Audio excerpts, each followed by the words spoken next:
Problem 13. Along the route of a bicycle race, 7 water stations are evenly placed from the start to the finish line, as shown in the figure below.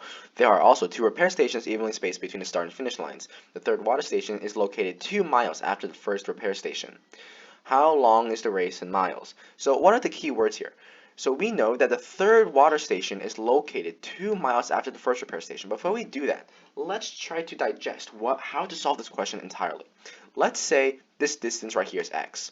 Since everything is evenly spaced, that means every single segment, right, that you see here is x. So in other words, how many segments do we have?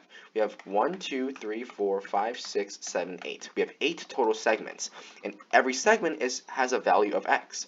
Therefore, the total race distance, so the total distance, right, would be equal to 8x. But now, what do we say about the repair stations?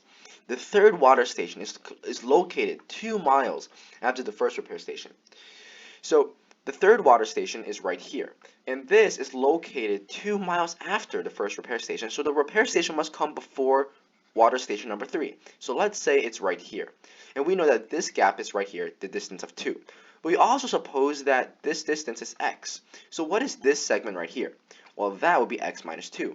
So in other words, what is the distance from the start to the first repair station? Well, that would just be simply 2x plus x minus 2, correct? But then again, we also know that there's 2 repair stations, and each of them are spaced equally between each other.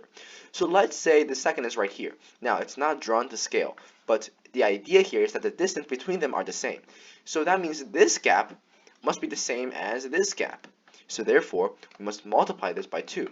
But then again, the repair station number 2 is the same distance away from the finish line as the first repair station is from the starting line. So therefore, we must not multiply this by 2, but multiply this by 3, because there's 3 total distances of equal length of 2x plus x minus 2.